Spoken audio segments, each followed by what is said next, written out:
Now for something completely different. Smoke medical weed every day. The following thoughts on Hoppe Hour represent Ryan Hoppe and Facet. Listener discretion is advised. Live from Tampa Bay, you are tuned in to Hoppe Hour. He's the voice of a generation that got screwed by the baby boomers. Welcome back to Hoppe Hour. Hoppe Hour. Hoppe Hour. Hoppe Hour starts in 4, 3, 2, Hoppe. Hoppe, Hoppe. This is Hoppe Hour with Hoppe. Oh my God, let's get right into it. This interview is 11 years in the making. From Country Top 40, the one and only Fitz is on Hoppe Hour. What's up, bro? Hoppe, hoppe, hoppe, hoppe, hoppe, hop. Hoppe, hoppe, hoppe, hoppity, hoppy, hop. Dude. Hoppe, hoppe, hoppe, hoppe, hoppe, hop. Fitz. What up? I am honored. I feel privileged. Yeah, you made it. You made it. This program. You made it in life, Fitz. You've had a nationally syndicated morning show. Now you're kicking ass with Country Top 40 with your own name on the show. But you can finally be elected into the Radio Hall of Fame because you're on Hoppe Hour. Dude, you know what? And I have a feeling that this is going to be the interview that's going to maybe help me get to that, receive that accolade one day. I really appreciate it. And hey, and I want you to know how important you are to me. And here's why. Because right now I am in Nashville, Tennessee. I'm on the 16th floor looking down on Lower Broadway in the Bridgestone Arena. Nice. I'm at Country Radio Seminar in Nashville. And dude, because I knew I had an interview with you, I just left a room with some pretty cool people in it. And guess what? Oh my God, what? None of them are as cool as you. Aw, we have like a bromance from like 2,000 miles away, man. Like, I've always, like, whenever I see you at the boot camp, I can just talk to you for like 6 hours. I'll see you every 6 years. But it's one of those things where it's just like, I think it's because of 2014. I was underage drinking at the boot camp, and me and you got so drunk that one night. I was 20. Well, you know what? That I'm glad I did not buy you a beverage at all. Why do you think I never left the bar at the hotel? Why do you think I never went bar hopping throughout the city? Okay. But here's another. Listen, you and I also connected. Yeah. Because we are brothers in the fact that we're basically the same height, although I am an inch taller than you. Are you really? I think I am. Although, you know what? You always tell me that you're taller than me, but I think that's what's great about it is we just, you know, we love the fact that we are height brothers. We embrace it. Yes, we do. And it's joy. Well, like Kevin Durant is like 7'1", but it says Kevin Durant is 6'11". I'm kind of the same way where I'm pretty much 6'8" and a half. But for like the dating apps, I just put 6'9" just because of the number. Like I can't put 6'8". Dude, that is so interesting you said that because I was, you know, I'm married now, but I would be the opposite. I would, you know, I'm also like really 6'8". Yeah. But I've always put 6'7" to make it look like less freak mode. You know, like I'm less of a freak. 6'7", 6'8", right? Freak. 6'7", not freak. Nah, you gotta go all freak, man. If you're that tall, how often are you asked about your height? How often does a person go up to Cory Fitz and be like, how tall are you? For me, it's not been as often, but I would say maybe 30, 40 times a year. Oh, yeah. No question about it. And do you ever get asked when you had your biggest growth spurt? Oh, yeah. For me, I grew 4.5 inches between my junior and senior year of high school. And listen to me. That is not an exaggeration. I grew 4.5 inches in basically a summer. And I came back my senior year in high school and no one recognized me. They were like, "Oh my God, did you guys see Fitz? Did you see what happened to Fitz over the summer?" And my basketball coach was like freaking out, saying hallelujah. Yeah. Because, I got so tall. But what about you? When did you have your biggest growth spurt? I had back surgery 15 years ago, and I grew an inch and a half from it. But here's what I describe it as. I don't know if there was like a moment for sure, but I was 3'4" at age 3. Think about that. Okay, so you had early growth. They knew you were going to be like tall as a baby, right? And my grandma used to say that what the height you are at age 3 is what you're going to be for the rest of your life. So 3'4", 6'8". She was kind of right. She always said that. Or you have to double it. You have to double it or something like that. Yeah. It's crazy. Well, you know what? Hey, and let me tell you something else. What? Your grandmother, yes, was an absolutely spectacular woman. She was. She was a bit crazy. She was from North Carolina, and she went up to my principal when I was in 5th grade. Oops. 1 second here. I'm just going to keep this in here because it's fun. I had a frozen pizza that I made in the oven, and I had the alarm, and I forgot to turn it off. The frozen pizza's out, but the music is on. Anyway, so my I'm glad that you cared during this interview to cook a frozen pizza. No, that but listen, no, hang on. I got to find out. I got to find out about your grandmother. So your grandmother went to your school and said something to the principal. She says, "I'm a Southern Belle. Ding dong." I love it. Well, are you ready for this? What? You want to hear? I got a better one. Yeah. Actually, it's not better because I do, and I mean that with sincerity. I think your grandmother is an absolutely spectacular woman. Yeah. But here's what I want to say though. What? So, when I was in the 7th grade, dude, I was the new kid in my little small town. I was being bullied. These 2 guys were telling me they were going to kick my butt after school. And so, dude, I did not go to school for 2 weeks. I was that scared. I was crying every day. And my dad at that time was working out of town. When my dad got home after those 2 weeks, he said, "You're going to school today." And I was crying, basically in my underwear. And I'm like, "No, I'm not going. I'm scared." Been there. Dude, my dad basically drugged me out of the house. We went into the school. I had like a pair of jeans and like what I slept in, a t-shirt. My dad walks in and the school office was just full of people and I'm crying. And he said, "I want to talk to the principal." We go into Mr. McMurray's office. And the first thing my dad says to my principal is, "I want to know what the hell you're going to do to make sure that my son is not scared to come to this school. What are you going to do about it?" And dude, from that day, I was never bullied again. And I think about the moment my dad walking into my school and going up to my principal and saying that. But now, man, I look back on that and I admire my dad so much for doing that. But just the fact that he sat in front of the principal and said, "I want to know what you're going to do to make sure that my son is not scared to come to school anymore." And you know what? My dad handled it. And so throughout my life, man, my dad, I just got so much respect for him because I always felt like, man, my dad's going to handle this. My dad can handle anything. And, when you mentioned the principal thing, thank you for letting me share that story because it was just a big, big moment for me in my life. Yeah. Didn't you grow up in Texas? I did. What's that like? Itty bitty town called Bowie. Dude, you know what? It was the best. You know how I describe my hometown? If you've seen the movie, you might be a little young for this, but maybe you've seen it.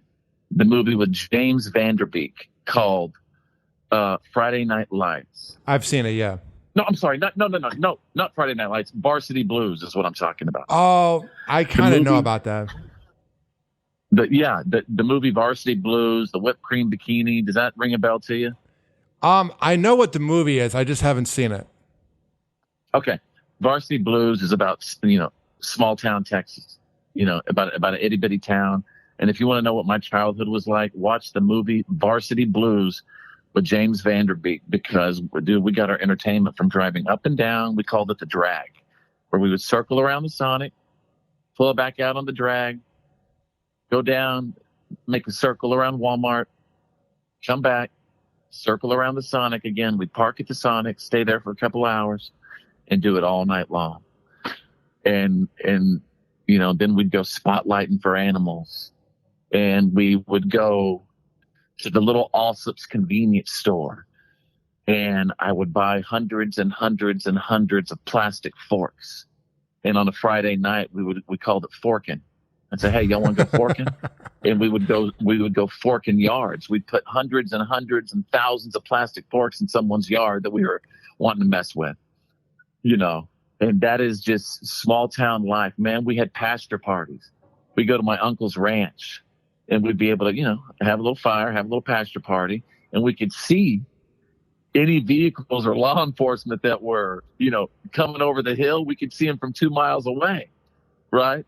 So we were able just to chill outside, crank up the music, man, turn on some headlights, and just chill under the stars. And we lived for Friday nights. We lived for, our football games. We lived for our pep rallies. Yes, for sir. Our football games. Yeah. I mean, it was just, I thank God for our little small town upbringing. Matter of fact, I tried to get back to that. After, doing radio in different cities and stuff, I decided when the pandemic hit, and when I became host of the Country Top 40, I said, you know what? I'm going back to Texas. I'm going back home. I'm going to be near my mom and dad. And that's what I did. And I noticed every time over the years in radio, when I would, go back home to visit my mom and dad, every single time they would look a little older. Oh, I know Every that time feeling. I came home. Yeah. You know that feeling, don't you? Yeah. And it just kills me. It still, even now I'm right down the road from them.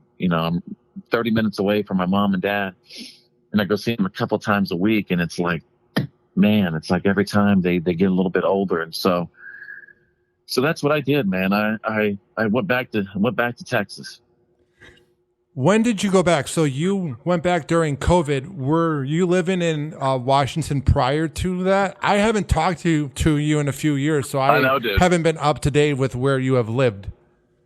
And you know what? Shame on you for that. Shame on you for not talking to me. I don't. Shame on you. I don't talk to basically anybody. I don't talk to anybody. Huh? I don't talk to anybody. You don't? Kinda. I mean, I'll talk to some people here and there, but no, not really. Man, you know what? Well, you mentioned earlier that you and I, like, even though, we would have a period where we haven't seen each other in a couple of years, it's like we freaking just hit it off like we just saw each other. I know. It's awesome.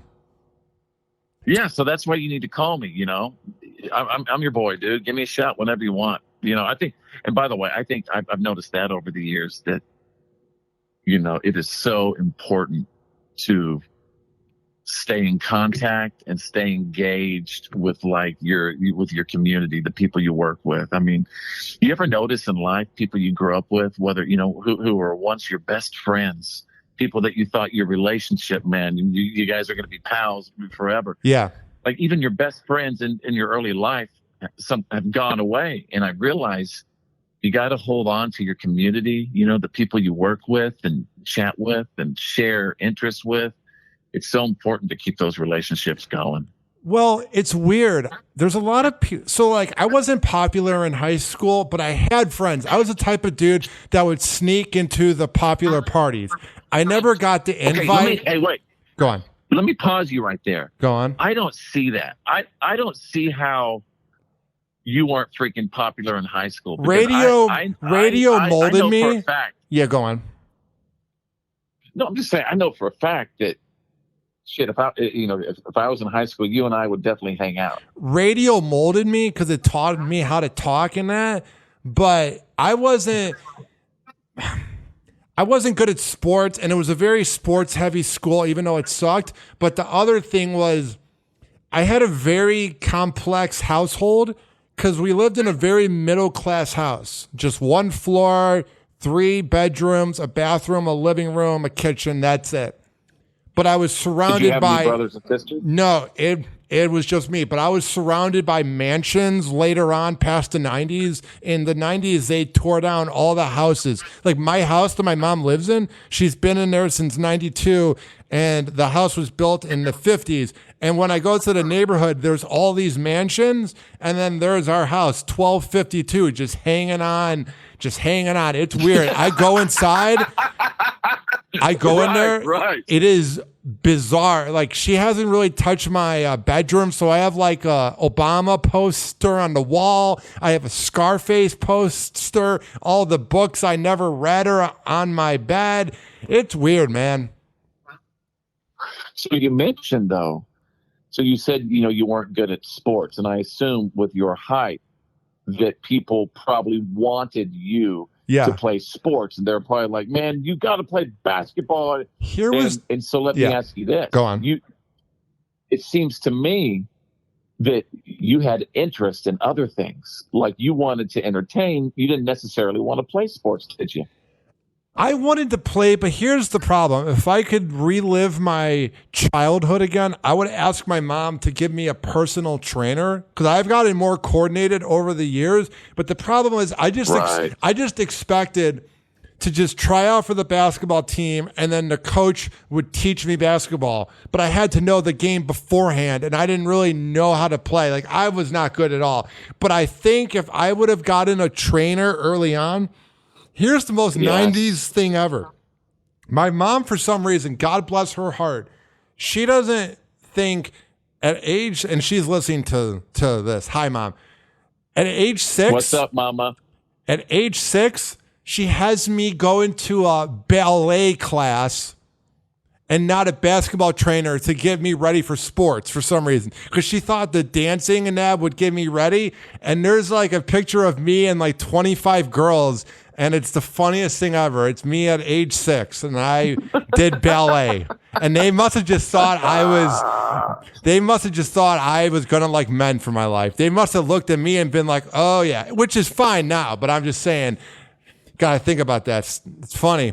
No, I don't know. Hey, but I will say this. What? Your mom, dude, had the absolute right idea. And what I mean is, a professional football player and former Dallas Cowboy. What's up, Cowboys? Herschel Walker in his off season would take ballet classes and jazz classes. I kid you not, for the coordination. Oh, wow. And as I think about my regrets in life, dude, what I know now, and especially as, my gosh, you see the success of TikTok, and what I know now is that women love male dancers.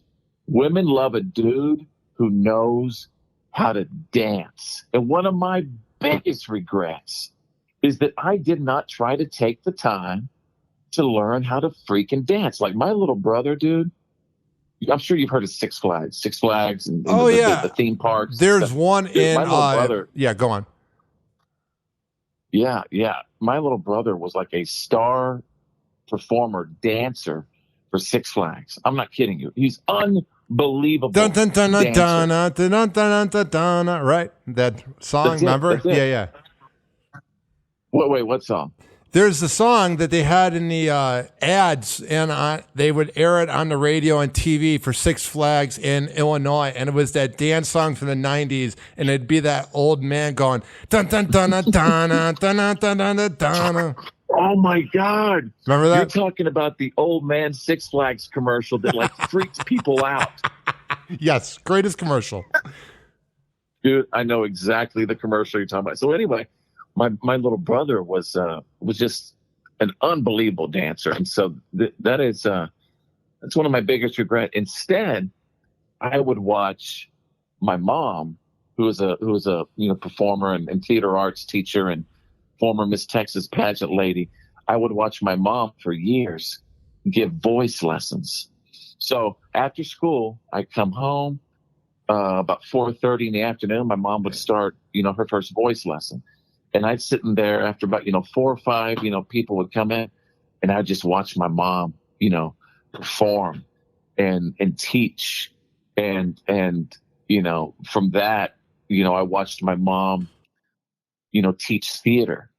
And then, I asked her if I could, get on the stage. And then from there, God, it just began, loving performing. I would spend my days in the summer consisted of me calling radio stations around North Texas as a kid and just prank calling them and giving them bits. I mean, I was given the DJs bits as a kid because I loved to hear myself on the air. I knew that when I called them, I knew that about 10 minutes that they were going to play my call back and I was going to hear myself. You know what I mean? And it was just that love, man, of watching, my mom over the years perform and sing and act. And then that combined with the love of prank calling as a kid, and then, that led into me, doing my school announcements every single morning. I basically started doing my own morning show, when I was a junior and senior in high school. And I always tell people, I'm addicted to performing. I'm addicted to it and telling stories. See, I wanted to do radio so badly because I actually didn't have TV during 9/11 because we had a very religious household and my mom didn't want me watching TV. So I actually didn't know what 9/11 really looked like until YouTube came out, which is weird. So growing up, so they sheltered you from it. Oh yeah, it was weird seeing pictures and not knowing what it looked like. It's very weird to think about.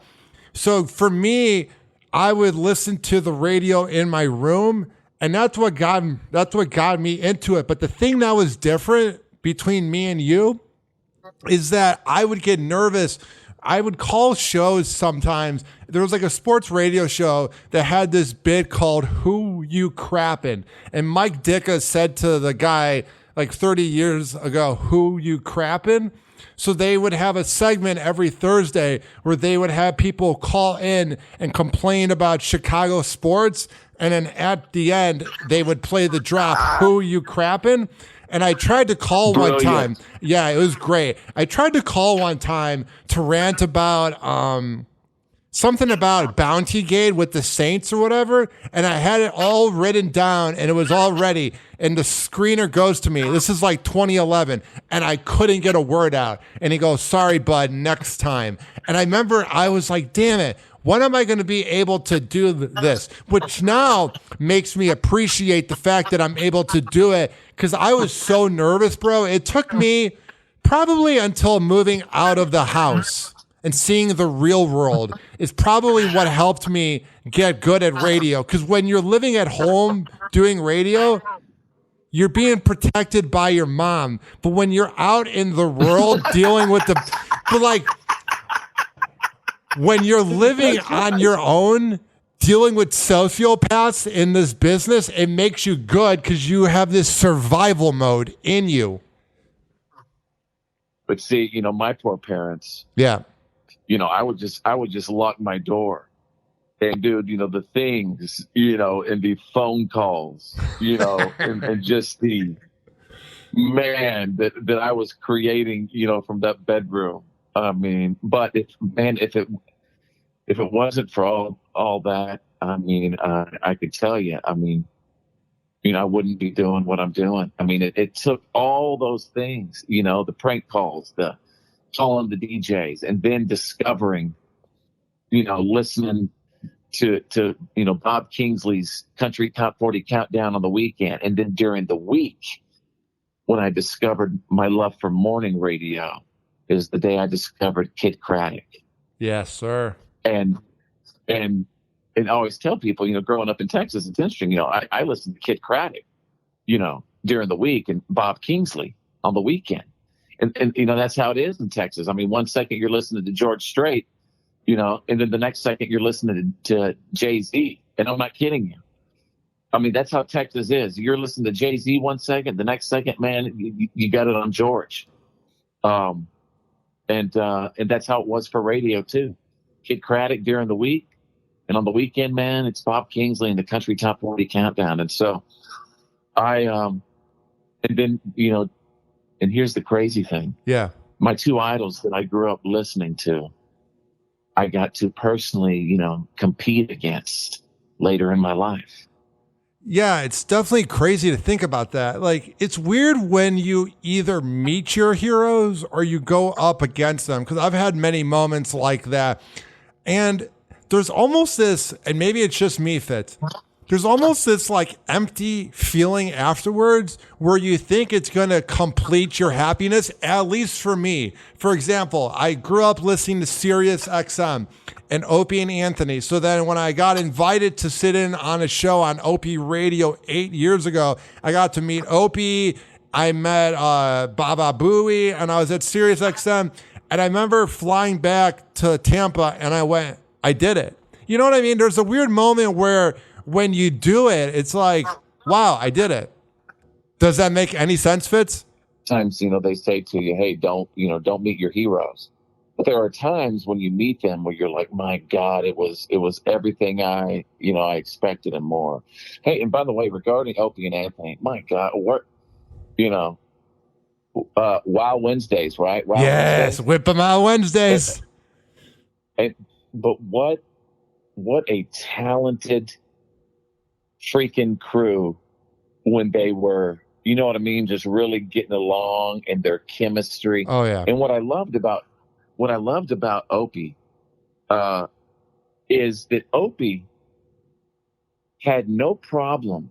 He was so good in the fact that when Anthony would go on a brilliant role, right? And just start, maybe Anthony would just break out into an impromptu impersonation. And dude, Opie would sit back and just let Anthony be the star. You know what I mean? And by the way, that's not easy to do as a host. I mean, a good host recognizes when they have a star. And when you have one of those, you let them be a star.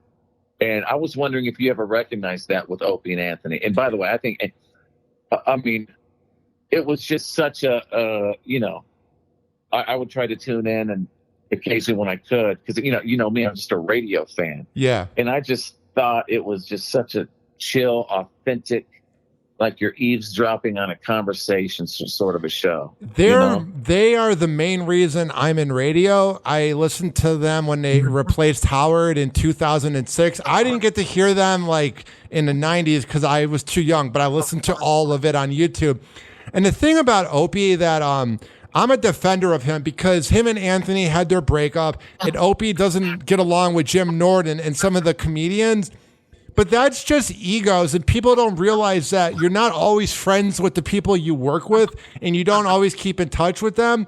But people don't, as like a radio mind, I can hear when Opie realizes that the bit needs to move on. And Anthony and Jim Norton have talked about how that would drive them nuts. And I can hear it in the moment afterwards, listening to a show from 12 years ago. But to me, as a radio mind, that's just Opie going, we need to move on. We can't be doing this bit forever. And it drove Anthony very nuts, but it also made them millions. And they haven't been on the radio since then. You know what I mean? So they definitely needed each other. You're right. That's a very complicated show. It's you make a great point. And you know what? I agree. I think they were better together.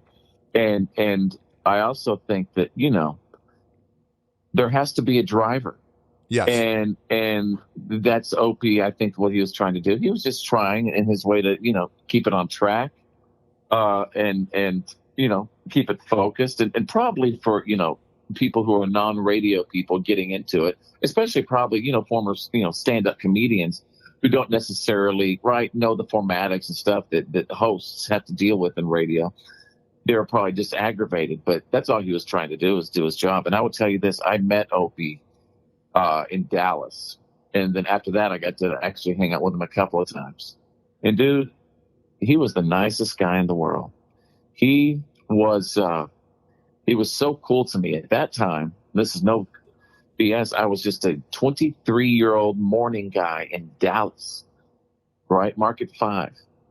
And Opie came up to me. He's like, dude, Mike, you're just a kid. And he's like, congratulations. He's like, this is really unbelievable. And if you ever need anything, if you ever need any advice, call me. He had his Boston accent. If you ever need anything, you ever need any advice, call me. And I'll never forget that. And going back to the ego thing, I just, I've had situations over the years, true radio rivalries. And now I could tell you that looking back on those radio rivalries, how ridiculous it was. I mean, for example, and if you haven't heard about this, well, you're hearing it now. Years ago, I was the night guy at 106.1 Kiss FM in Dallas, Texas, the home of Kid Craddock in the morning. Remember I told you that I listened to Kid when I was a kid? Yes, sir. Right?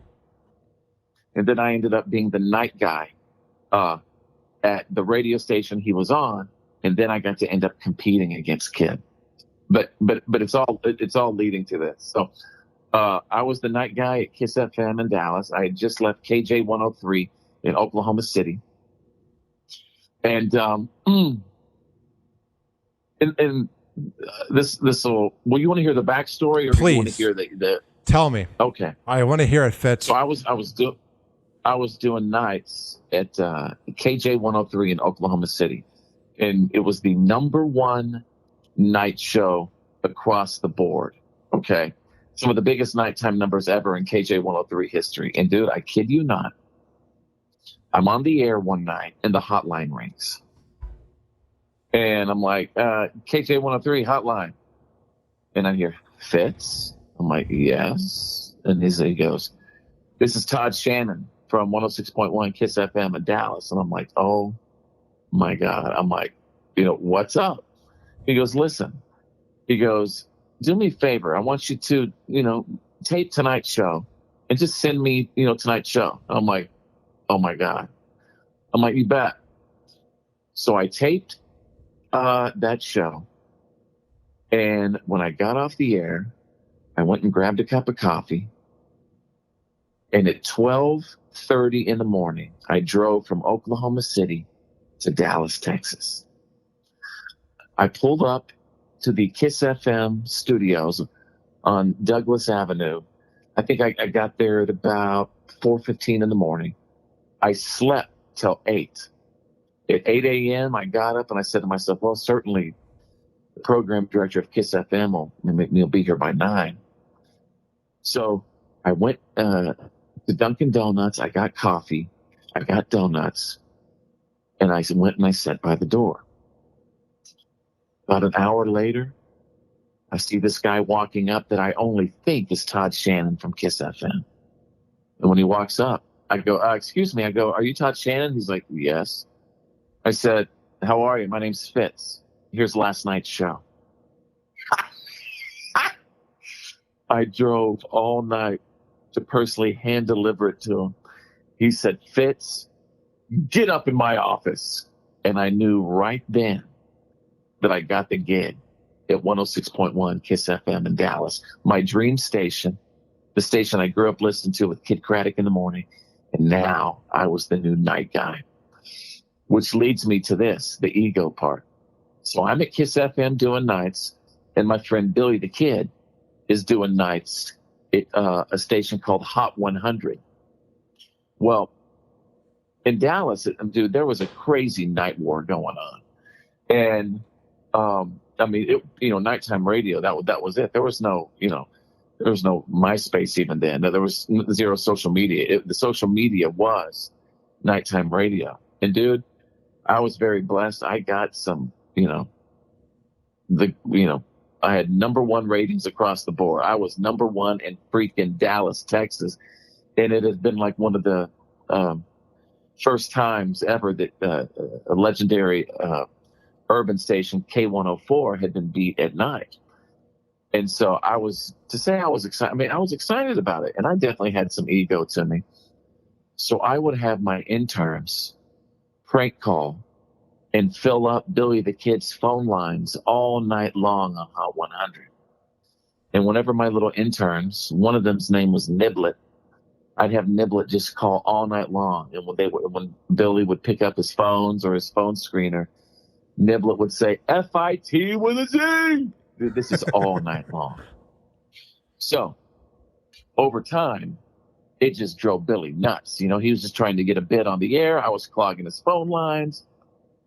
And so one night, I go to a restaurant in Dallas, and a black SUV pulls up. Out jumps out Billy the Kid. On the other side of the black SUV is a guy named Chulo, Billy's co-host and phone screener. Dude, they literally were about to jump me. And I said, oh, by the way, there was a third guy in the car that I didn't know. I said, why don't y'all hang out a second? Let me go get my boy. I went inside and I grabbed my best friend from high school, Jason. I said, Jason, parking lot. So I go outside. I got my buddy. Billy's got his two friends with him. And Billy and I start going at it, throwing punches. It was like the scene from the movie Anchorman, when all of the anchors, square off in the parking lot. Next thing I know is Billy and I are just throwing, man. We're just throwing dukes. I see some blinking lights, and I see that a crowd had been formed outside. The police show up. There's a crowd of people outside. They're saying, oh, my God, Fitz from Kiss FM and Billy the Kid are fighting in the parking lot. Oh, my God. So now, to answer your question about egos and people getting along, dude, Billy the Kid and I look back on that night right now, and we laugh our butts off. And we still text. I'll he does mornings in Dallas right now, and I'll call him up and I'll text him during his show to this day. And so I just wish that people could, when they have those moments, like we did, just crazy. And at the end of the day, it's all because we're competitive. It's because we all want to win. For me, it was like, man, I got to feed my family, and I can't feed my family the way I want if I'm not number one. I've got to be number one no matter what. And I was always trained, and it was ingrained in me from the beginning, that if I want to make it, because we didn't have social media, if I want to make it, I have to be loud and make noise. No matter what, I have to create the most, out of this world promotions. I have to create the best benchmarks, the most creative features, the most unbelievable creative parody songs that reflect, the mood of the city. I've got to do it all. I've got to win. And so that's why I think so many of us, are so competitive like that. But then you realize, now I realize, man, I need everybody. We're all now, right? The ones that are still doing this, we're in it together. I notice in radio that the people that are nice enough are the ones that have jobs for their whole life, essentially. You look at guys like you, BJ Shea, Rick Rumble, Steve Miggs. Everybody's getting a little bit older, and you guys have been doing it for a while, and you guys are killing it. And I'm thinking of other names too, and it's because you guys are nice and humble. And then you think about that mean shock jock era, and you think about and it's not even just shock jocks, but you think about the people that treated people really badly, and a lot of them are either doing shows that nobody listens to, or they're not in radio anymore. It seems that there was some point in the last 10 to 15 years that shit caught up to them. Dude, I love that you said that. And another example of that, I think, and tell me if you agree, is, look at Howard Stern right now. Dude, he's the sweetest man in the world, right?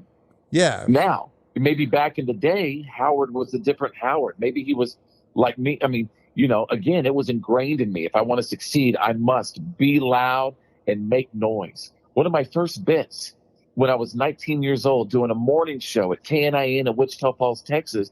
And I kid you not, and I can't believe I'm even bringing it up, but on April Fool's Day, we had a weatherman in Wichita Falls, Texas, who had been doing the weather on the local NBC affiliate, Channel 3, for over 30 years. His name was Skip McBride. And Skip McBride was a legend in Texoma. And dude, 19-year-old me doing a morning show, you know, I knew that I had to be loud and make noise. Well, what did I do on April Fool's Day? Dude, I said that Skip McBride, the local weatherman legend in Texoma, I said he passed away over the weekend. Oh my God. Fitz. Dude, within an hour, the NBC switchboards and their lobby was full of flowers. It completely shut down Channel 3 in Wichita Falls, Texas. It was so much bigger than, but dude, I was 19. I knew it would get reaction.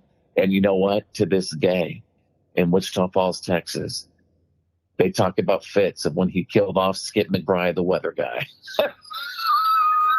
There's something about being in radio when you're that young, because I began at 18. I think about some of the things I did, dude. Just not even just on the radio, but just like walking in St. Pete and getting recognized. It's almost not healthy when you're that young, because you're just dumb as fuck when you're like 21. And to have some fame, bro, that definitely gets to your head. It makes you realize why guys like Bieber went crazy. Like when you're getting recognized by people you don't know, it's weird. 1,000-watt flamethrower in North Texas. Sure, it was a small market, but dude, people heard me. I mean, think about 100,000 watts in 1998 and 99 in North Texas. It reached down to Dallas, and my signal reached up to Oklahoma City. So after, you know, I was that guy. I was loud. I made noise. My next gig, I don't know if you know this, I saw an ad for the John Jay Morning Show with 93Q Country. And I sent my stuff to John Jay and Rich, you know, and I sent my stuff to John Jay. And within 2 days, he goes, dude, when can you be in Houston? So I think it was because of, you know, I was willing. I took so many risks. I did some great, man, I was crazy on the air and creative and you know, really, really pushed it to that line. And I think that's what definitely got me noticed, you know, by the major markets. And after that, I went to Houston, you know, spent time with John Jay. And at that point, you know, I knew, you know, I'm like, I got to do my own show. And so I left 93Q Country, a major market, to go do a night show in Oklahoma City for $21,000 a year. I left mornings in Houston to go do nights in Oklahoma City, right, for $21,000. But I knew I had to do it to get my show and to do it my way. I knew I had to make that sacrifice. I didn't care if they were paying me, you know, when I was doing the morning show in Wichita Falls, Texas, dude, I was making $5.15 an hour. I kid you not. Sounds like radio. And, yeah, right. And so I was just willing, you know, to just do everything others didn't. And I was so glad starting out in a small market to learn the industry from the inside out, every part of it, from sales and promotions to programming to, you know, to mornings. I wanted to learn it all, you know, still to this day. You know, I've even told a couple of folks I want to, I want to program some things. I want to reach out and take advantage of as many possible platforms as I can, because radio right now, man, you could do it. You know, people talk about radio and what's the future of radio. We could do it all with radio right now. I know. It's infuriating. I mean, so many different avenues for people to hear our voice right now. I just want to say, radio's everywhere now. Radio is everywhere. TikTok, podcasts, Twitter, X, all of it. Fitz, what do you think is the are endless.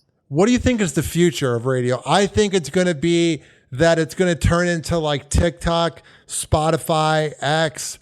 I think radio really needs to invest in my generation because it's like, I don't know. There's just this weird vibe where I feel like, I don't know if they're afraid to invest in it, but I feel like if they would have began sooner, radio wouldn't be where it's at right now. Radio did it to itself. Yeah. You're saying as far as cultivating new talent. Yes. Yeah. I mean, let me tell you. I mean, we do. There is no question. I think we need to do a better job at going out and finding folks like me and you, finding folks like, you know, the BJ Shays and the Berts and the Mojos and the Kevin Ralston. We need to find people, man, who just love it and have a passion for radio and have a passion for performing. And, you know, it's tough to do, right? With all the voice tracking and everything right now, the jobs and opportunities are limited. There has never been a better time to perform and find an audience. I do believe that the opportunities are endless. Now, are we going to have to maybe create these opportunities? Yeah, we might, but it's just a frontier of options for performers and storytellers, no matter what. I mean, it's just beginning when you think about it. You know, think about it. We only used to have, you know, if you back in the day, 10, 15 years ago, 5, 6 buttons, right, on the radio to choose from. Now, there are buttons and channels everywhere you look. Yeah, it's funny. And I'm not saying this to talk shit, but I was like listening to Tampa radio today. And it's a large market, but it's not a major market. And there's really nothing on. Besides my old job, 102.5 The Bone, which is like guy talk radio, it's the same 40 songs. It's like going to a bar and playing that app, you know, where you can like play a song. You know what I'm talking about at the bars? That's what radio is right now. Like I was literally driving home today. And I turned off my phone and I said, because I just had a long day at my radio job and I needed to hear nothing. And I was getting too quiet in the car and I'm going across the bridge and it's sunny out. And I go, let me turn on the radio right now. So I went through every AM signal to see if there's any funky radio. Nothing. I go to FM radio. It's the same 20 songs. I'm like, and that's why radio's where it's at. Same shit. You know what? I really hope that that we start taking risk again. We need to. I think it's going to be. We need to. Yeah, I think you know, and I hope that we start, you know, taking risk musically with our personalities. You know, there's one of my old programmers named Dan Kiley, a guy who used to program Kiss FM Los Angeles. Hell yeah. And Dan Kiley always used to say to me, hey, high risk equal high rewards.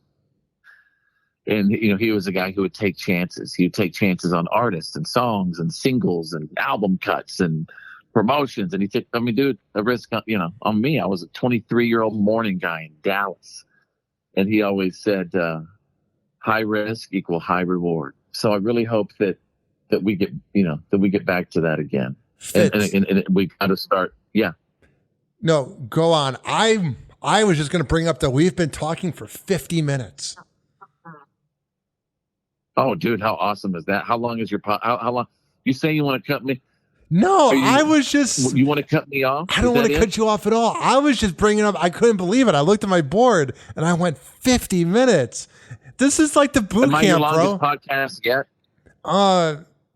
Close. My friends, it's really hard to say, but I noticed the people I know that I interview, you, Rick Rumble, BJ Shea, Steve Miggs. Those are the ones that go on for an hour because I know you guys. But when I interview other people that aren't as friendly at like 28 to 30 minutes, I'm like, oh man, this needs to end. I'm just being honest. Dude, everybody in radio listens to the Hoppe Hour. You got to know this, dude. Oh my God. I appreciate it. You are the inside guru of our industry. You know what's happening. You know where it's happening. So, dude, everybody's listening to this. So I want to give a shout out to who do I want to give I want to give a shout out to Eric Rao at KRBE in Houston. Yes, sir. I love him. He's awesome. Eric. I want to give a shout out to who else do I want? Oh, I want to give a shout out to Fish. Fish is What's awesome, up, bro. Fish? I want to give Fish is awesome. God, there's just too many names to name right now. Ace and TJ. I want to give a shout out to Ace and TJ. Dwyer and Michaels. They're legends. Oh my God, Dwyer and Michaels are best. the absolute greatest. They're Dude, awesome, bro. Hey, you know what's funny? What? Every radio guy says that. Every radio guy is like, "Oh my God, Dwyer and Michaels are the greatest." They're awesome, bro. Those guys are legends. I interviewed Michaels in the beginning of this month, and I don't know him as well as I know other people, but I know him well enough to message him. And dude, Michaels is a legend, bro, man. He was so funny and nice, dude. Those guys, man, I respect that they were just like, we're going to be in the Quad Cities and we're going to be the biggest thing that ever happened to this town. Because some people get a big head. They could have gone to Chicago or something like that. But I just respect that they built their family there. They built their legacy and they're humble about it. When I was interviewing Michaels, he was so like, almost, I don't want to say passive, but he doesn't have an ego. He's not like, yeah, I'm the biggest thing to ever happen to radio in the Quad Cities. You would think he's one of the listeners. He was so humble. Dude, let me tell you, and you're right. Those guys could have, and they still could. They could pick any market in the world, but it just goes to show that they had maybe some early wisdom that maybe a lot of us didn't. They knew what really matters is your personal happiness at the end of the day, right? And they were in a market, they're in a market where their audience loves them. They have market equity, you know what I mean? And their community now, after all these years, just relies on them. I mean, they are their community.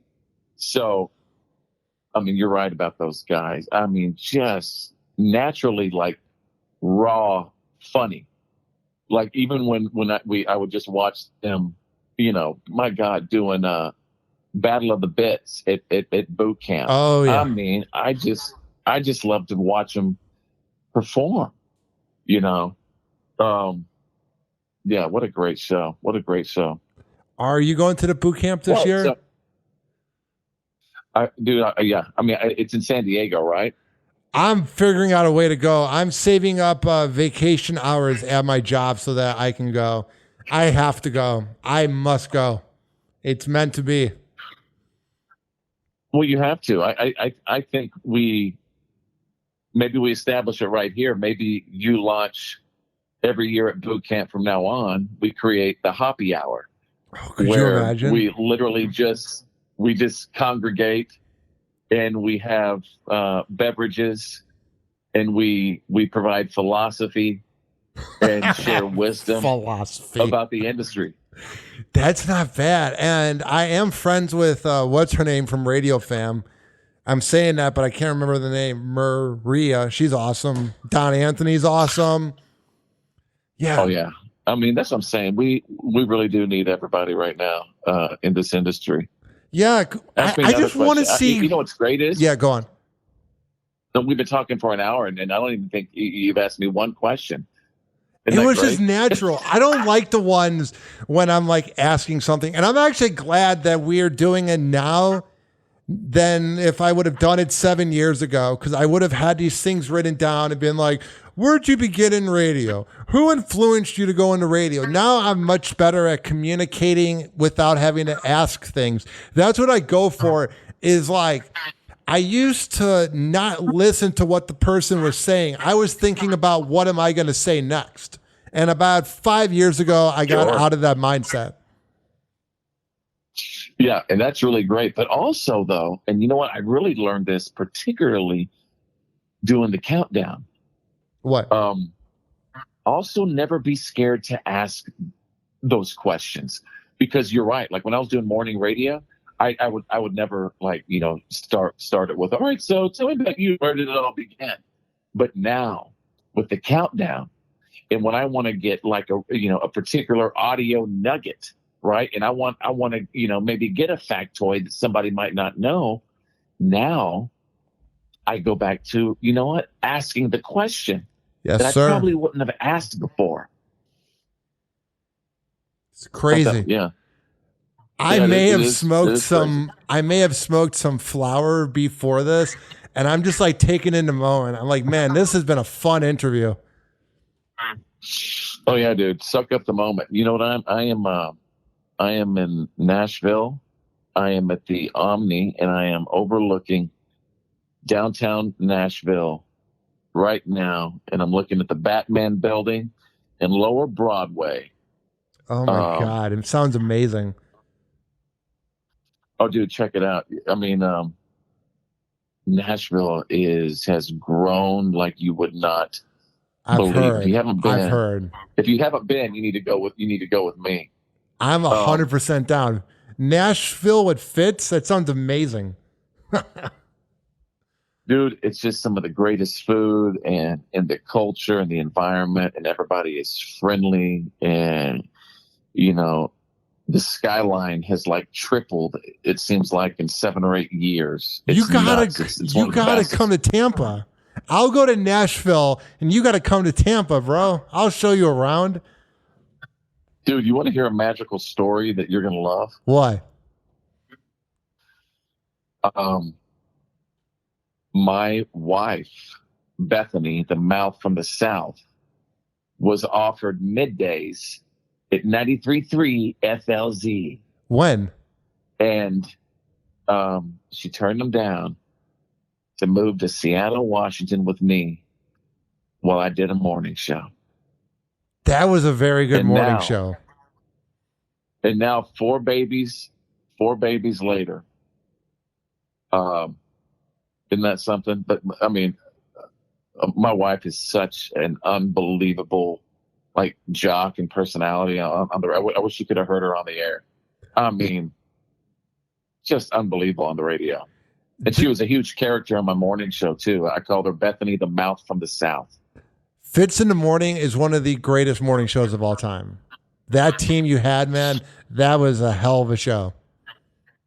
Thank you, dude. And isn't it true? It's like, you really got to have that right team around you. In order to really have that successful show, you got to have that history. You got to have that chemistry. You know what I mean? Yeah, I mean, for example, go on. The guy I was doing my show with, my co-host, his name was Tony. And, I mean, dude, this is a guy that I started with at KNIN, my very first radio station in Wichita Falls at, 18 years old. And I we had instant chemistry from the beginning, and I never wanted to get rid of that. And so in order to, really have that successful show, you got to surround yourself with the right people, right? You got to surround yourself with a team of trust, and you got to surround yourself with people who can make you laugh, genuinely make you laugh, I know. That's what it takes. Dude, I'm not going to say who, but there's shows I've worked on where I've been miserable. And when I left that job, my unhappiness went down a lot. It's crazy when you're doing what's supposed to be a fun job like radio, and then you're miserable. It makes no sense. Dude, yes. And I would say if and whoever is listening, and if you're in a situation where you're just unhappy and you're a performer and your paycheck relies on it, then you've got to change addresses. You got to leave the situation.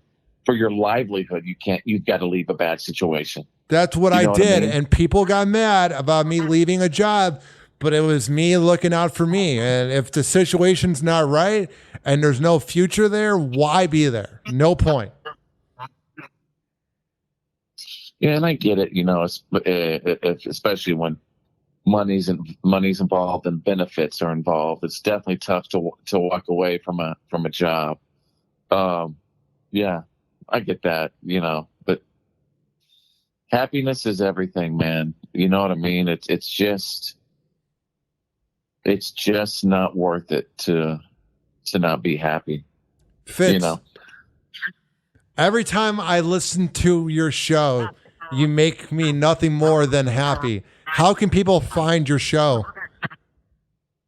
Well, I want to say, Ryan, that when I listen to your show, you make me nothing more than happy. I'm happy every time. I love that. That's amazing. So where can people find me? Well, I would encourage you to go to ct40.com and click on where to listen. And you will find, 250 to 300 brands, the greatest brands. Oh my goodness. Of the greatest radio stations in North America and beyond. Hell yeah, Fitz. And Australia. Yes. I'm so proud of you, man. You killed it up in Washington. You're a radio legend forever there. But look at you, man. You are syndicated on this planet. You know what? I just feel so lucky. I mean, it's still, it still doesn't seem real, right? Being the host of the Country Top 40, but man, I'm just loving every minute of it. And also, as I look back on all these years, I mean, it's like, I just feel so lucky to have, look what we do for a living. I mean, I've never worked a day in my life. You know what I mean? I've never worked a day in my life. And I just feel so lucky to have, who I've met and just experience what I've got to experience and see what I've got to see. And, just think about, on the last day on earth, hopefully, many, many, many, many, many years from now, and just, right, your feet are up on the bed and you're just, reviewing your life. I just, honestly, I just don't know what I've done to deserve all of it. I just feel so lucky. I would like to think that my mission on this planet, like, why God put me here, because no matter what, we all have missions. We all are here for a reason. I mean, that's what life is. We've all really hit the lottery by existing. And so I think my mission is like, maybe somebody just driving around on a country road, listening to the radio. I really believe that a single song played at the right time can change a life forever.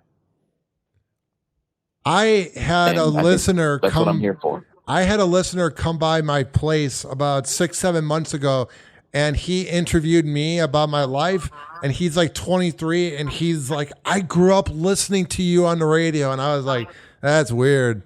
You know what I'm saying? Oh, dude, that's the weirdest feeling when,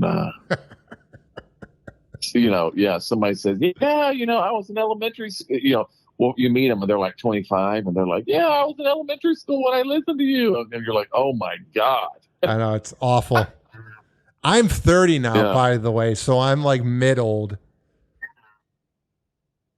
Well, you're just a baby. I know. I just wanted to have that reassurance from you. But you want me to share something? I haven't shared this with hardly anyone. Oh, no. What's up? Like hardly anyone, like maybe 3 people. Tell me. But it just goes to show how,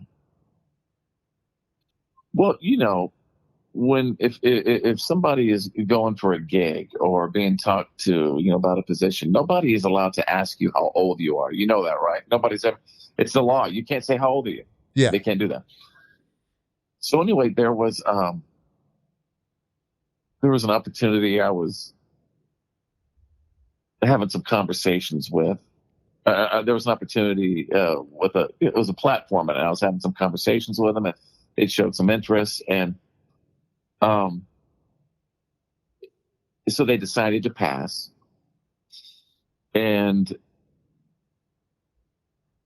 it was funny. They decided to pass. I was talking to my agent. I'm like, well, what, did they not see the treatment? Did they not see what we put together? This is really, dude, it was great stuff, right? And the response from the individual at the streaming platform said, well, he's not a spring chicken.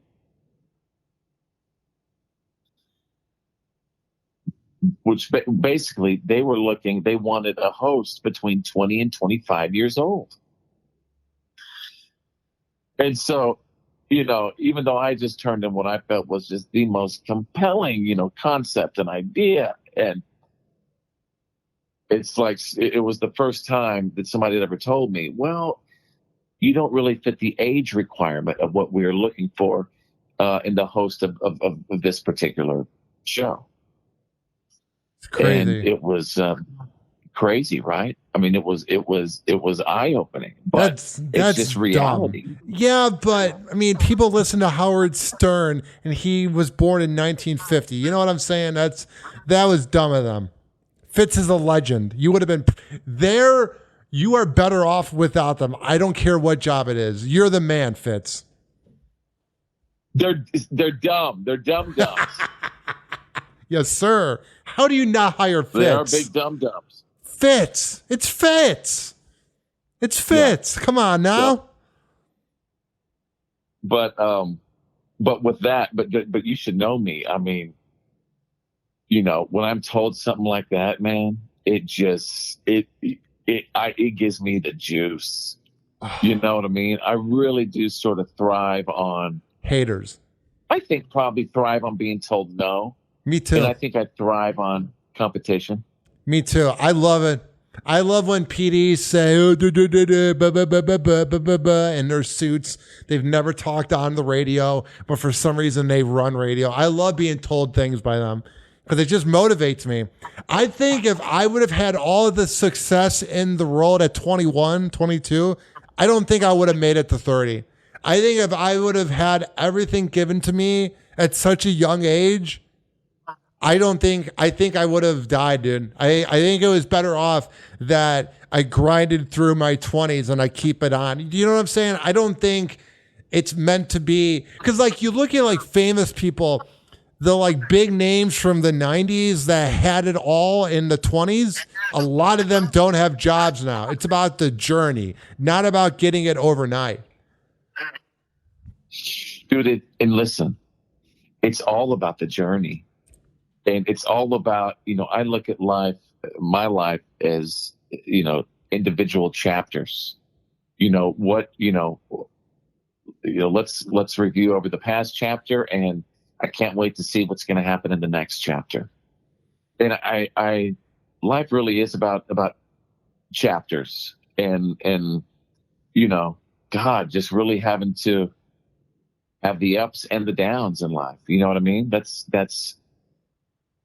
part of the journey, right? My dad always says, life's a beep and then you die. And, but you know what? It's life, right? And we get to live it. Nas said that too. That's one of my favorite songs. Life's a bitch. You know that song? That's what my dad said his whole life. Yeah. I didn't know your dad was a listener of Nas. I'm just kidding. Dude, my dad, Green Beret Bob, actually wrote 2 of Nas's songs. By the way, it's shocking. Really? Or are you joking with me? I'm joking with you. My dad is 78 years old. I wasn't sure if him. I don't know. It was possible that he's hanging out in Harlem with Nas 30 years ago. Dude, and you know what? There's another one. Aren't you amazed? Like my dad, he's a talented, funny, naturally funny dude. He's a guy, I would just bring on the show and you talk with him 5 minutes and you're going to be cracking up. That is skill. That is talent. And that's what I'm amazed with, like, you know, different platforms where, you know, I love the fact that there really is so much talent out there, and how, you know, everybody could showcase their stuff, you know? I know, it's fun. Like, TikTok's weird. Like, one of my videos will get 5,000 views, the next one will get 6. And I love that adrenaline rush. Now, would I want every video to have 1 million listened and views, Fitz? Sure. But it's kind of fun when you create content and then, like, the internet won't give you what you want and you go, listen, mother effer, I'm going to do it even better. I don't know if that makes sense. Right. It's amazing. It's like, you know, sometimes you could have what you feel is like the greatest interview moment or clip of your life. And you post that and you get like 200 views. And then you'll video a dog taking a poop in your front yard and it gets 25,000 views. That is TikTok in a nutshell. It's crazy. It's so absolutely accurate. Insane. That's why when I make reels of my podcast, I try to not work too hard, because when I work really hard, it doesn't get any views. But when I just make it and I put it up there, there's something with the universe and like the magic of the internet. It's almost like it knows when you're trying too hard. It's very creepy. It really is. And then I did something, you know, simple. Like after Toby Keith passed away, I posted just a couple of pictures, right? Yes. With me and Toby and a little song behind it. And dude, this is no BS. Like in 2 days, 660,000 views or something like that. I'm not kidding, right? And then the next day I posted something else. It was like another Toby Keith interview snippet. 176 views. I know, it's TikTok. It makes me so mad. It is absolutely bizarre. I think It's really interesting. What's up? Here's what's interesting. What is interesting? It's like, what's going to be next?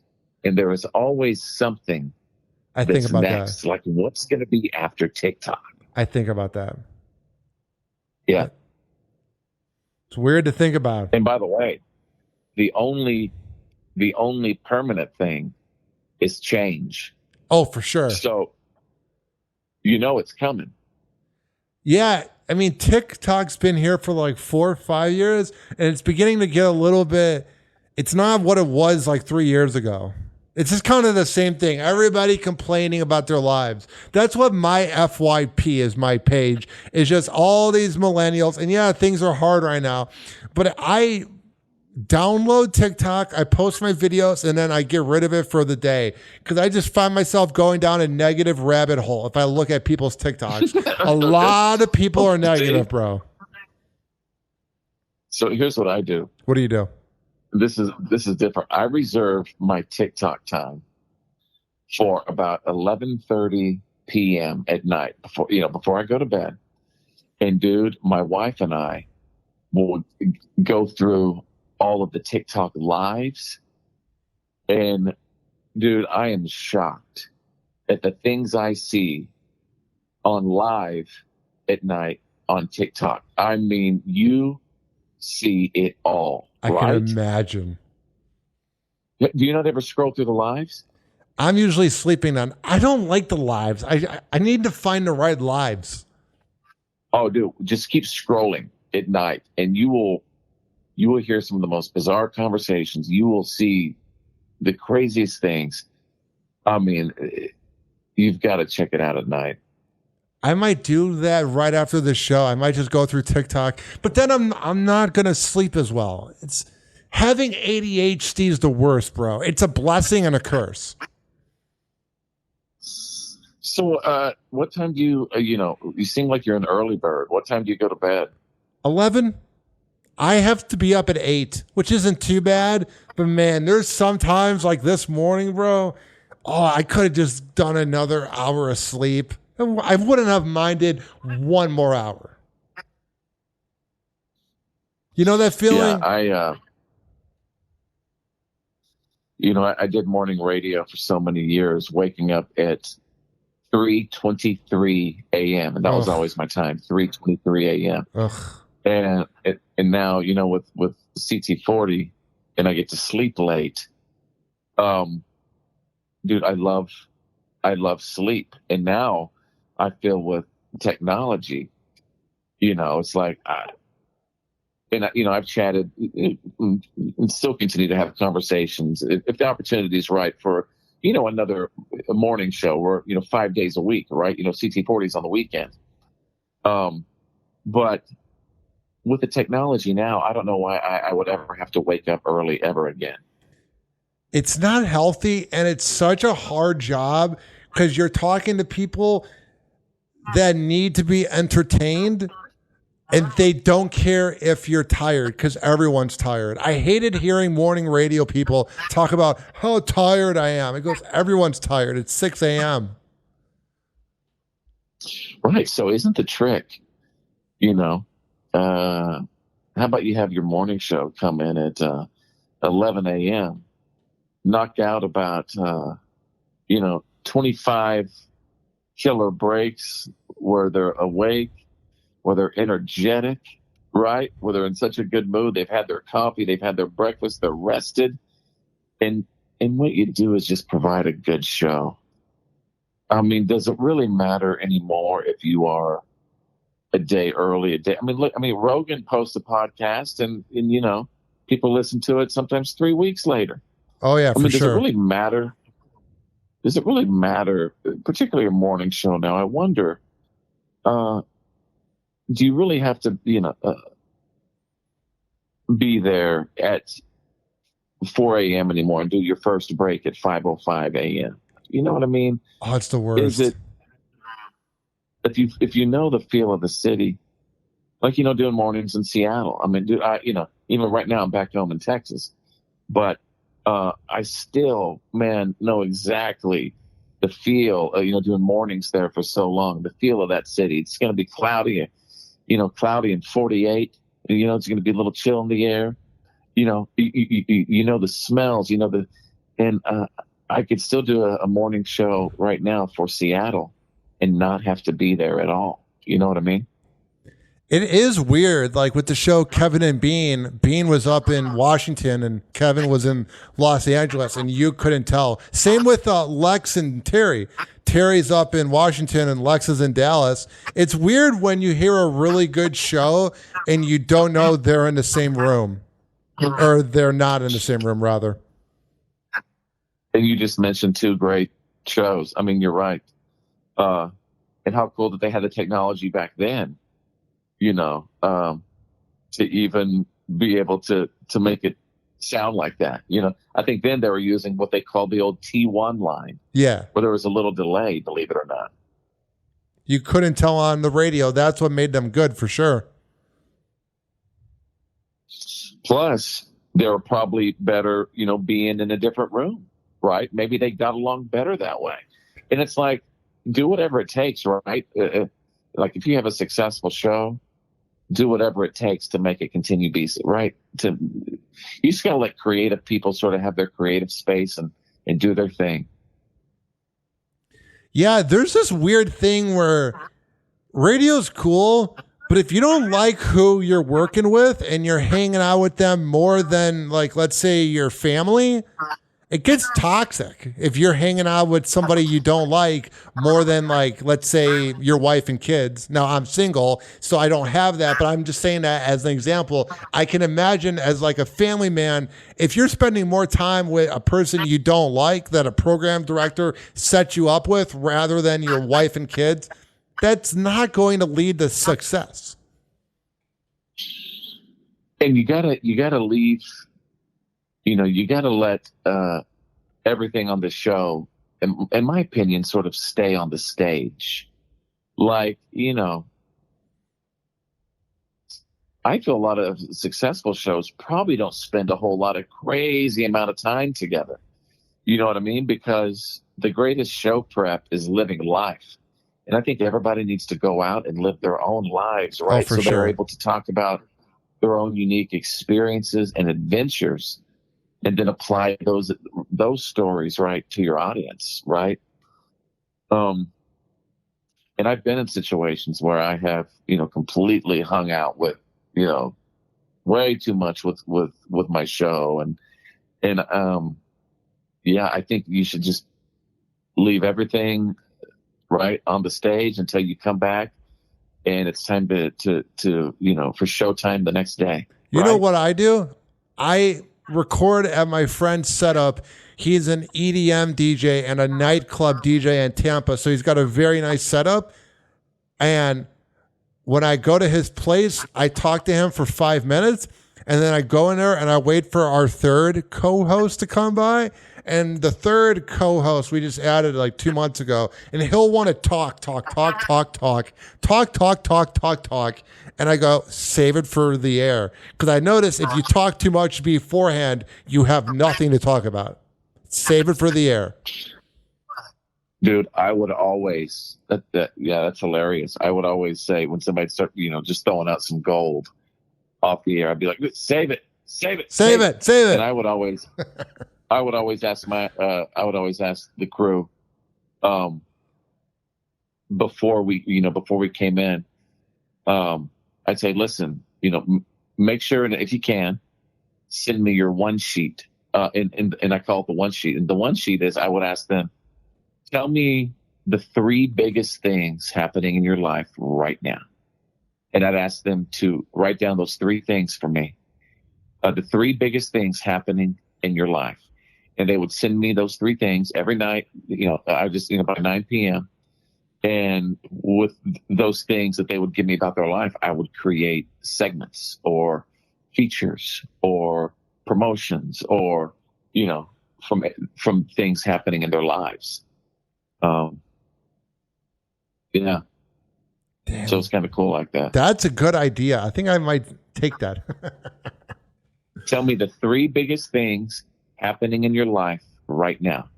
And that's every day, because shit changes every day. You know what I mean?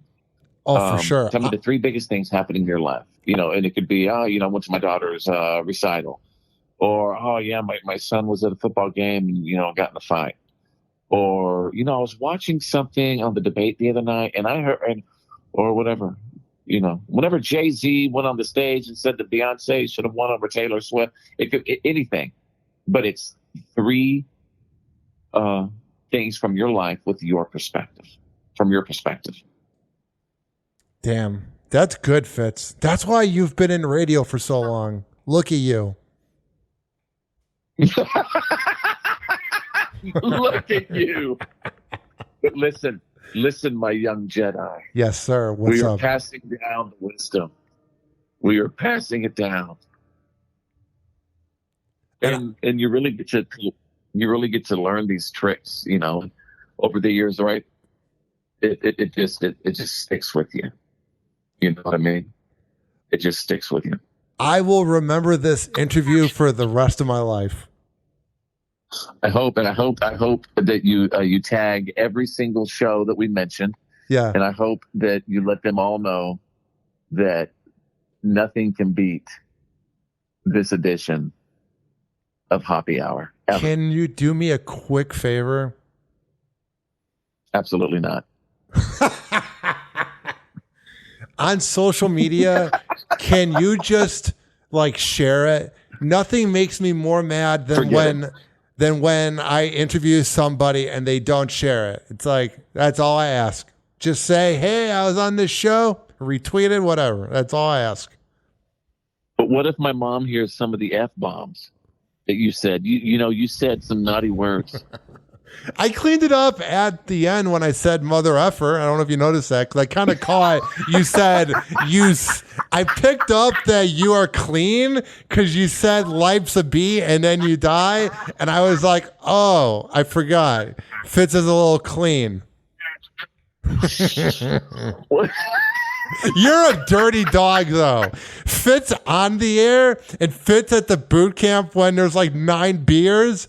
You're not that raunchy, but you're a funny dude when you're drunk, bro. You are funny. You're lying. You're lying, and I've never been drunk in my life. No, and Mama Fitz, he has never been drunk in Chicago in 2014. You know what's funny? I was just chatting about this earlier. We were talking about Bob Saget, And, when Bob Saget was, right, Danny Tanner on Full House, so many people didn't know, that Bob Saget, he was a dirty comedian, right? He was, For such sure. a great and brilliant comedian. But yeah, country top 40, and what I always do with it, first and foremost, to carry on the tradition, it's, the show is, it's family, right? It is country music. It is just, songs about the homeland. You know what I mean? And so what I really tried to do, as opposed to, on my morning radio show where I'm able to, I can get, a lot more risque and stuff like that on my morning show. But with CT40, when I was named host, 1 month later, the pandemic started and the world shut down. So it was so important to me to maintain the positivity. I even kept some of the original country top 40 jingles simply because of the nostalgia that it brought. And when the world was, the great Jer from Jeff and Jer said years ago, when things are bad, right, be good, right? So I was thinking, man, the world is in chaos. The pandemic has just started. The global economy is collapsing. And so I need to be, I got to be that light on the radio. You know what I mean? So I created segments, the good stuff. I created a segment called Music with Memories, where I have listeners, tell me about the special songs in their heart with a personal memory attached to it. And it's been a game changer, because you can tell the people are craving, man, just a little hope, a little positivity, a little light. And sometimes, remember I told you, I think that a single song played at the right time can change a life forever. It's like, that's kind of what I think I'm supposed to do with this show, is just keep a little light out there and go on a journey toward the #1 song in country music. Man, you are good, Fitz. Man, you are good.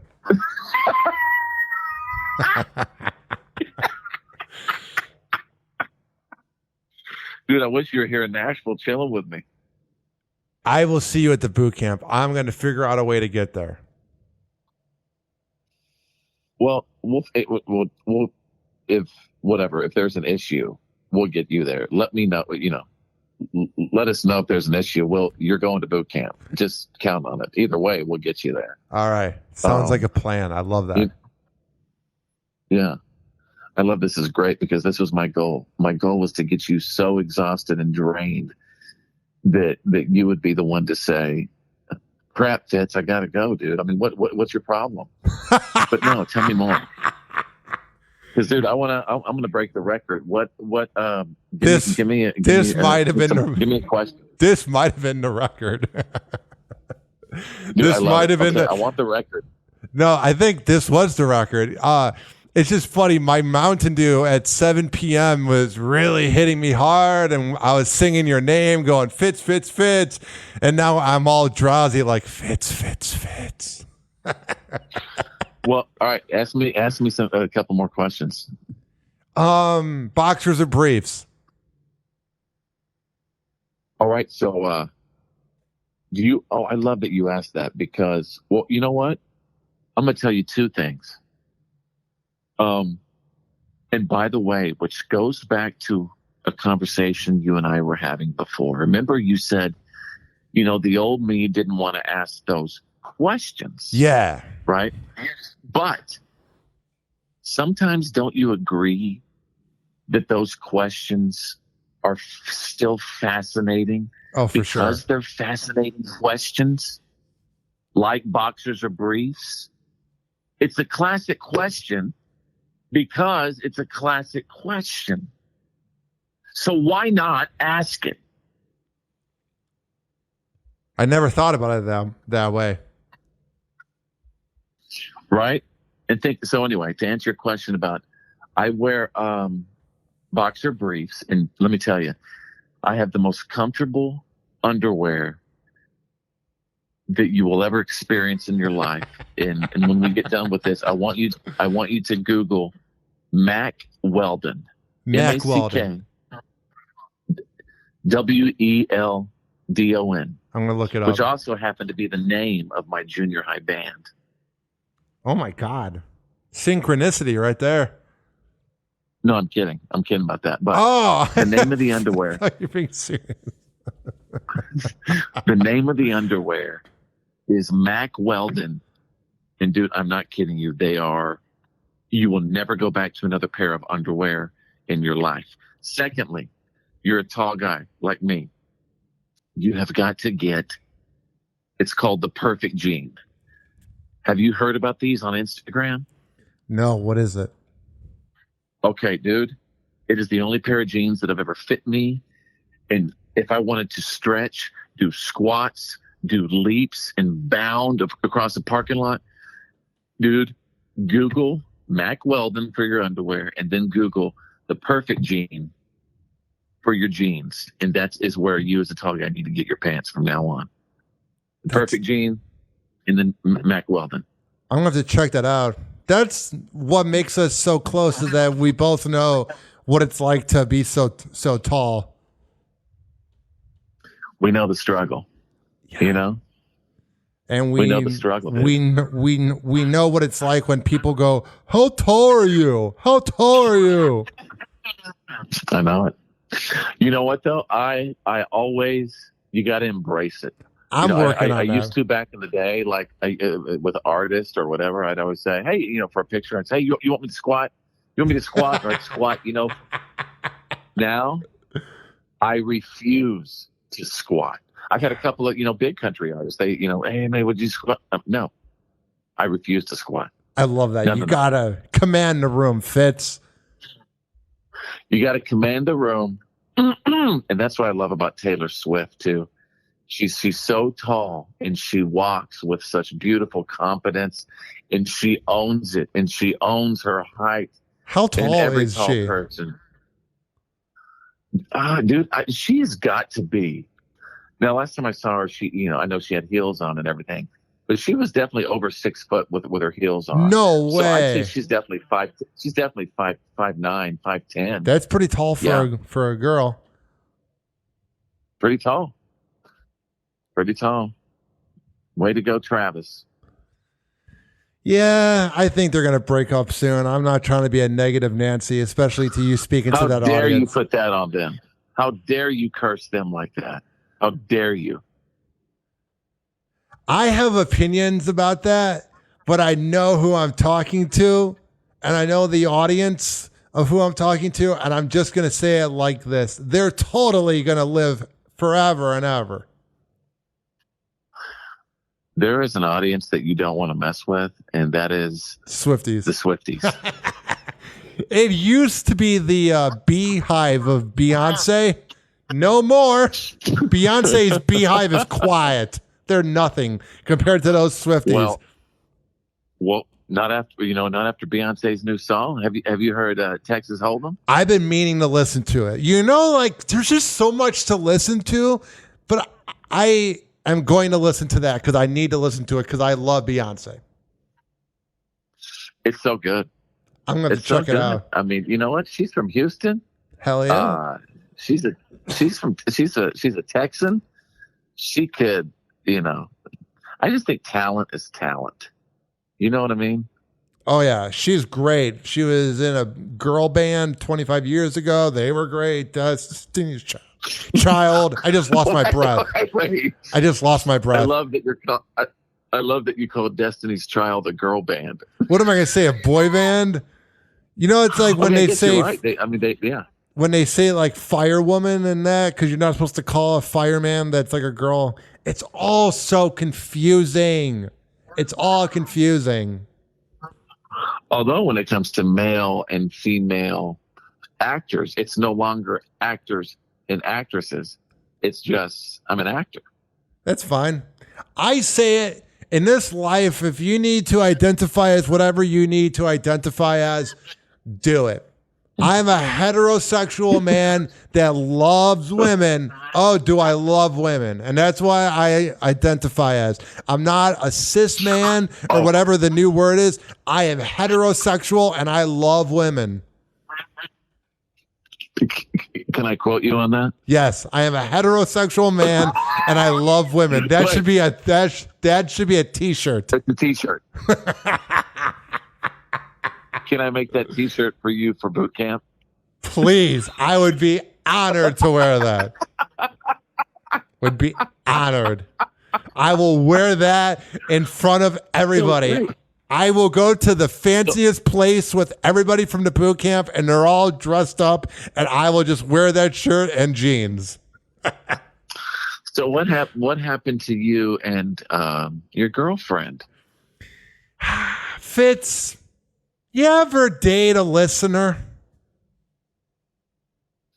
So let's go ahead and change subjects. By me saying she's a listener describes it all. I wish her nothing but the best in life, but let me tell you, Justin Schlegel, who does the morning show on Baltimore's 98 Rock, I interviewed him like 2 weeks ago, and he said dating a listener is literally like going out with a coworker. And I kind of learned that when you leave the popular radio show to go do your own thing, you really see the true colors of people, Fitz. When you no longer have the concert tickets and you're doing sports radio at the time, you really see who's your ride or die. You know, there's a great country song by Tracy Lawrence. Yes. And it's called Find Out Who Your Friends Are. And,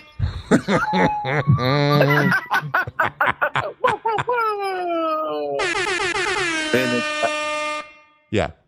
And you know, it's during those times, you're right, that you really do find out you know, that people do show their true colors. And I'm not even mad about it because I'd rather have this current situation of living in a nice apartment where I swipe right on Bumble and Tinder. Dude, you would have crushed it on Bumble and Tinder. You would have been the GOAT of Bumble and Tinder. How does it feel that you missed out? You missed out on Bumble and Tinder. You know what's crazy is my wife and I talk about this like all the time. And I'm like, Bethany, I'm like, can you imagine like if Tinder if Tinder and Bumble was around like when I was on the radio, you know, back when I was, you know, doing a night show. Oh my God. You know, when I was single. I cannot, and I'm always fascinated when I hear stories from people and they tell me their Tinder or their Bumble experiences. And dude, it is like, it's not only shocking, but it is a world that I have no concept.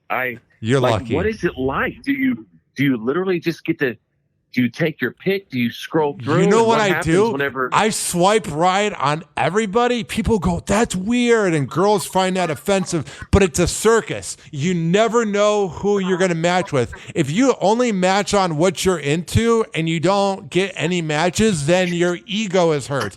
But if you swipe on everybody, then it's like, oh, you got a new match. It's fascinating. It's fascinating, Fitz. So what happens after you swipe? Do they text you? Do they message you their cell phone? What happens on Tinder? You can swipe and message the girl first, but Bumble's better because the girl has to message you first, and I like that. Oh, okay. So you like the queen bee running the hive. It makes it interesting because then it's like they're showing initiative and then you kind of get what they're like by their first message. Like if they're like, hey, what's up? Then they're just some basic girl. But if they have something unique, then it's like, oh, there's a conversation there. Bizarre. Wow. And what has been the most unique dating experience you've had? I would say post breakup, I would say, because I do really well with older women, MILFs love me. And older women are the audience of the old radio show I worked on. And they'll be like, it's not often, but I've had Wait a second. Yeah. Wait. What? My mom just texted me. And said that you sent her a friend request. Is that true?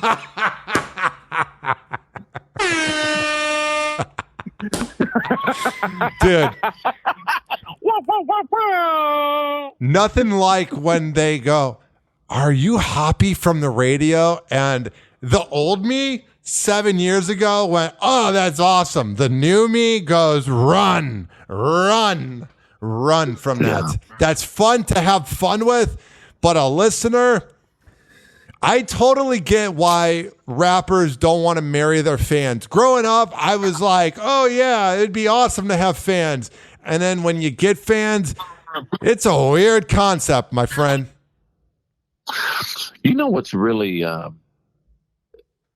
have you ever tried like dating someone in our industry in radio? Like, you know, My wife was the My wife was the midday girl, and so she always understood. Like when I had to go do an event, or listeners would come up and want to get a photo, or put the arm around me. She always understands. She gets it. You know what I mean? Because she did it. She knows what the gig is about, and maybe you should try that. Like when you go to boot camp, it could be the opportunity for you to find the love of your life, who is in the industry. This coming boot camp in San Diego, dude, I believe will be the time you find your wife. Are you hearing me right now? We're gonna have that shirt. We're gonna have the T-shirt that we talked about with the quote on it. And I really believe again? that. I forgot. Oh, you said you were heterosexual and you love women. That's what I said. I forgot about that. Yeah, and so I think this is what we should focus on for this boot camp. We will have the Hoppe Hour get together. It'll be a little mixer, and it's on. It's on like Donkey Kong or whatever that saying is. No, the new one is, according to my my little daughter Drew, who is 11. What'd she say? Says the new word is she uses two of them. Cringe. She's like, ugh, that's so cringe, Dad. Cringe. And the other one is like, if somebody's being shady or something like that, she's like, ugh, they are so sus. Oh yeah, so sus, like suspect. Yeah. So cringe and sus. Like, mid. Oh man. Mid's another one. Oh, it's so mid. Well, that's so mid.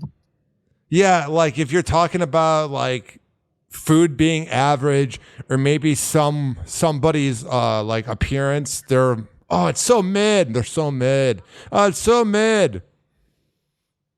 Like average. Okay. All right. Gotcha. It's so mid. Well, you know what's not mid? What? Let me tell you what's not mid, but it's sky high and elevating. It is the Country Top 40 Countdown, where Fitz plays the hits every single weekend. It's the most impactful countdown in country music, and country music's longest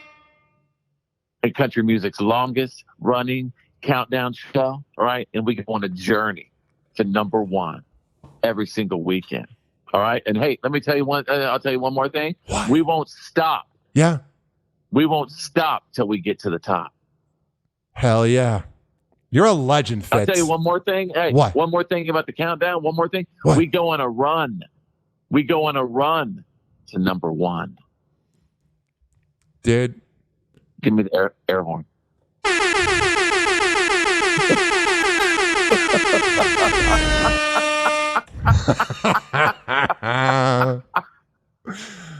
Oh, that was fun. Find me on social media, 2 words, follow Fitz. Facebook, Twitter, Instagram, Snapchat, TikTok, Threads. Follow Fitz, 2 words, follow Fitz. Follow Fitz. Everybody does, because you're a legend, Fitz. You're the man. Oh, you're very back at you. So you're in Tampa right now? Yes, sir. I'm in St. Pete. Tampa's a different thing. But yeah, Tampa Bay area.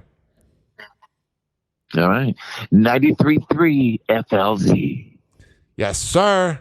That's the one. I am out of breath. I have never been so like talked out, dude. Tonight when I sleep, it's going to be amazing. What I love about sleep, because I just hear talking all day at my job. Talk, which is fine. And then I go and I hang out with my friends. Talk. And then I listen to podcasts. And then I do my own podcast. Talk. And when I'm sleeping, that's like the only time and then the worst part is if I have a dream about radio or my job, I go, I'm going to meditate before bed tonight because I refuse to have a dream about radio tonight. That's the worst, is when you dream about the job and then you got to go to the job. No matter how much you love the job, if you're dreaming about it when you're supposed to be relaxing while sleeping, that's the worst feeling, Fitz. It is. You know what I'm cursed with? It's not a curse. It's really a blessing. But everywhere I go, every second, I'm always thinking, I'm still in, morning radio / bit mode. I'm always thinking, can I create a bit out of this? Yeah. What can I create out of this? What feature, what promotion can I create out of it? Even right now, like if, in Dallas, if something happens in Dallas, to myself, I'm thinking to myself, okay, if I'm on the air today, this happens right now. Boom, this is what I'm doing, right?